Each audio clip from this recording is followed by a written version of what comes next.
Hello students, आज हमारी पहली क्लास है फर्स्ट ईयर की।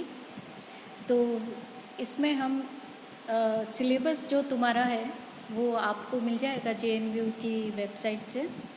तो इसके अंदर तुम्हारे फर्स्ट ईयर के अंदर 3 पेपर्स हैं। फर्स्ट पे जो पहला पेपर है उसके अंदर तुम्हें एल्गी, लाइकेन और ब्रायोफाइट्स के बारे में पढ़ना है।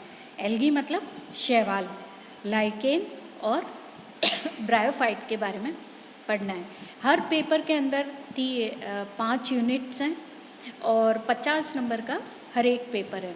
तो हम सबसे पहले पेपर 1 शुरू करते हैं, जिसके अंदर पहली यूनिट एल्गी की है या शैवाल की है। तो सबसे पहले इंट्रोडक्शन टू एल्गी या एक जनरल शैवाल के बारे में एक जनरल स्टडी हम कह सकते हैं। तो द टर्म, अब जो टेक्निकल टर्म्स है बच्चों वो तो आपकी अंग्रेज़ी में होगी और बाकी एक्सप्लेनेशन आपका हिंदी में हो जाएगा। तो the term algae was first introduced by Linnaeus in 1753 meaning the hepaticae. मतलब एल्गी जो शब्द है शैवाल, ये सबसे पहले लिनियस नामक वैज्ञानिक ने 1753 के अंदर दिया था, जिसका मतलब था hepaticae. The algae comprise of large heterogeneous assemblies of plants which are diverse in habitat, size, organization, physiology, biochemistry and reproduction। मतलब शैवाल जो है बहुत ही बड़ा ग्रुप है पौधों का, पादपों का, जिसके अंदर प्लांट्स अपनी काफ़ी विभिन्नता शो करते हैं अपनी हैबिटेट के अंदर, उसकी आकार के अंदर, उनका जो ऑर्गेनाइजेशन है, उनका जो स्ट्रक्चर है उसके अंदर, और उनका जो जनन का तरीका है उसके अंदर। मतलब उनकी अलग अलग कई तरह की वो विभिन्नताएं बताते हैं। It is important group of Thallophyta. यह एल्गी जो है वो थैलोफाइटा जो प्लांट किंगडम का एक ग्रुप है, उसका एक इम्पॉर्टेंट ग्रुप है थैलोफाइटा का। थैलोस मतलब स्प्राउट, फाइटोन मतलब प्लांट। ये प्रिमिटिव, सबसे प्रिमिटिव और सिंपलेस्ट डिवीजन है प्लांट किंगडम का। मतलब जो पादप होते हैं इस ग्रुप के बहुत ही सिंपल उनकी संरचना होती है। The systematic study of algae को कहते हैं फाइकोलॉजी। फाइकोज मतलब सीवीड्स और लोगोस मतलब स्टडी। ठीक है। Algae are chlorophyll containing primitive plants, both prokaryotic and eukaryotic, unicellular or multicellular organisms, autophytic which can manufacture and have their own food and have thalloid plant bodies। मतलब algae का अगर हम general संरचना देखें तो algae जो है, शैवाल जो है, क्लोरोफिल कंटेनिंग प्रिमिटिव ऑर्गेनिजम्स हैं। प्रिमिटिव मतलब बहुत पहले, सबसे पहले जो प्लांट्स आए वो प्लांट्स हैं ये, और ये दोनों प्रोकैरियोटिक भी होते हैं एंड यूकैरियोटिक भी होते हैं। प्रोकैरियोटिक मतलब प्रिमिटिव, इनके अंदर न्यूक्लियस होता है, एंड यूकैरियोटिक मतलब कि वेल डेवलप्ड, इनके अंदर न्यूक्लियर ऑर्गेनाइजेशन होता है। तो ये दोनों तरह के होते हैं। ये यूनिसेल्युलर, एक कोशिकीय भी होता है, और बहुकोशिकीय ऑर्गेनिजम्स भी होते हैं। देन दे आर ऑटोट्रोपिक, ऑटोफाइटिक या ऑटोट्रोपिक मतलब कि अपना भोजन खुद बना सकते हैं। एंड थैलॉइड प्लांट बॉडीज़ होती है, मतलब कि इनका जो पादप जो संरचना होती है वो जड़, तना और पत्ती के अंदर विभेदित नहीं होती है। Now definitions of algae, algae की परिभाषा। तो एल्गी की कई परिभाषाएं दी गई हैं अलग अलग फाइकोलॉजिस्ट, जो साइंटिस्ट, जो वैज्ञानिक एल्गी की स्टडी करते हैं उनको फाइकोलॉजिस्ट कहते हैं। तो सबसे पहले फ्रिश ने जो परिभाषा दी एल्गी की, फ्रिश एक बहुत अच्छे फाइकोलॉजिस्ट थे। उन्होंने they defined algae as holophytic organisms as well as numerous colourless derivatives that fail to reach the higher level of differentiation characteristics of archegoniate plants। मतलब क्या है? Simple, algae as holophytic organisms, मतलब algae जो होती हैं वो ऐसे organism हैं जिनकी की संरचना बिल्कुल सिंपल होती है और इनके अंदर हायर लेवल ऑफ डिफ्रेंसीशन नहीं होता। हायर लेवल ऑफ डिफ्रेंसीशन मतलब कि टिश्यू डिफ्रेंसीशन या जड़ तना पत्ती के अंदर डिफ्रेंसीशन, ऐसे इनके अंदर कोई डिफ्रेंसीशन प्लांट के अंदर नहीं होता है। पूरा प्लांट हमें एक ग्रीन ग्रीन स्ट्रक्चर के रूप में, या अगर कलरलेस भी है, एल्गी कलरलेस भी होती है, अलग अलग कलर्स की होती है, ये नहीं है कि हरे रंग की होती है, अलग अलग रंग की भी होती है, वो हम आगे पढ़ेंगे। तो अगर वो डिफरेंट कलर्स की भी है तो भी वो सिंपल थैलॉइड प्लांटिंग का स्ट्रक्चर होता है। देन सेकेंड साइंटिस्ट थे स्मिथ, जिन्होंने 1955 में इन्होंने एल्गी को डिफाइन किया। They are simple plants with autotrophic mode of nutrition. Simple सी डेफिनेशन दी कि वो बिल्कुल साधारण सिंपल पादप होते हैं जो कि अपना भोजन खुद बनाते हैं और उसी भोजन पर वो निर्भर रहते हैं।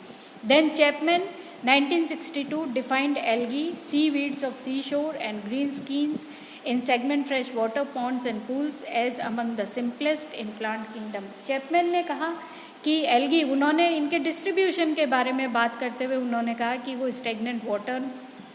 स्टेगनेंट फ्रेश वाटर के अंदर मिल सकते हैं, पॉन्ड्स के अंदर, तालाबों के अंदर, पूल्स के अंदर, छोटे छोटे जो पानी के भर जाते हैं उन पूल्स के अंदर, बॉडीज़ के अंदर सिंपलेस्ट प्लांट्स होते हैं, सबसे सिंपल प्लांट्स होते हैं प्लांट किंगडम के।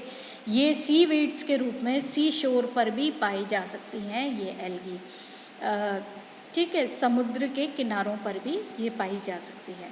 Then Prescott in 1969 defined algae as those chlorophyll bearing organisms and their colorless relatives which are thalloid, that is having no root, stem and leaves और leaf like organs, ठीक है, simple organisms होते हैं जिनके अंदर जड़, तना, पत्ती के अंदर कोई विभेदन नहीं होता है।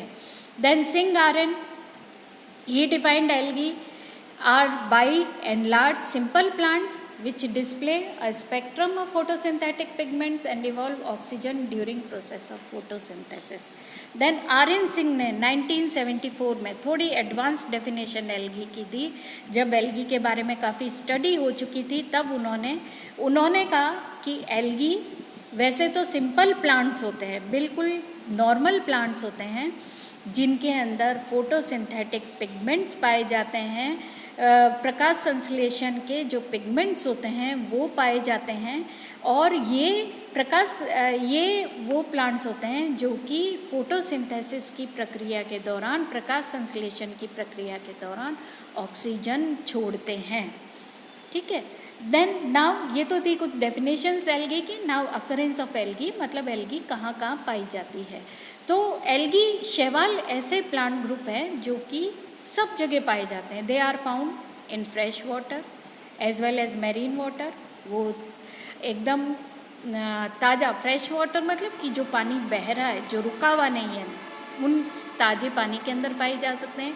दे are found in marine water. Marine water मतलब कि समुद्री जल के अंदर भी पाए जा सकते हैं। ऑन सॉइल, मिट्टी में, ऑन रॉक्स, चट्टानों के ऊपर, एज एपीफाइट्स और एज पैरासाइट्स, ये पैरासाइट्स के रूप में भी पाए जा सकते हैं, या epiphytes on plants and animals के ऊपर, इन हॉट स्प्रिंग्स के अंदर, गर्म पानी के झरनों के अंदर, डेजर्ट्स के अंदर, इवन इन स्नो फील्ड्स के अंदर, बर्फ़ के ऊपर भी एल्गी पाई जाती है। But mainly they are aquatic inhabitants. Generally ये जो नमी वाले स्थान होते हैं वहाँ पर ये एल्गी पाई जाती है।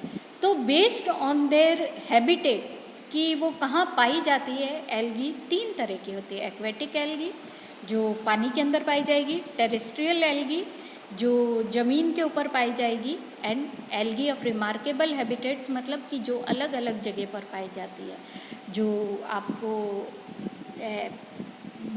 बहुत ज़्यादा नमकीन पानी के अंदर, समुद्री जल के अंदर पाई जा सकती है, रॉक्स के ऊपर पाई जा सकती है, स्नो के ऊपर पाई जाती है। तो इस तरह से रिमार्केबल हैबिटेट्स की एल्गी, ठीक है। तो ये आज एकदम हमने सिंपल सा एल्गी शैवाल के बारे में पढ़ा है, क्योंकि आपकी ये पहली क्लास है इसलिए उसके बारे में। कल हम इनके बारे में डिटेल में पढ़ेंगे कि एक्वेटिक एल्गी कौन सी होती है, वो एल्गी, वो शैवाल जो कि पानी के अंदर पाया जाता है वो कौन सा होता है, उसके उदाहरण और उनके क्या लक्षण होते हैं उनके बारे में हम पढ़ेंगे। फिर टेरेस्ट्रियल एल्गी के बारे में हम पढ़ेंगे जो मिट्टी के ऊपर, चट्टानों के ऊपर पाई जाती है, उसके बारे में पढ़ेंगे। Then algae of remarkable habitats जो हैं उनके बारे में हम पढ़ेंगे, ठीक है। तो ये आपका पहला पेपर है। जो आपका थ्योरी में है वही आपका प्रैक्टिकल के अंदर भी है। हर पेपर आपका थ्योरी का 50 नंबर का होएगा एंड हर पेपर की जो ड्यूरेशन होएगी थ्योरी पेपर की वो 3 घंटे की होएगी। एक प्रैक्टिकल एग्ज़ाम होएगा बस आपका और वो 5 घंटे का होएगा और उसका मैक्सिमम मार्क्स है 75। ठीक है। तो आज एल्गी के बारे में हमने पढ़ा है। ओके।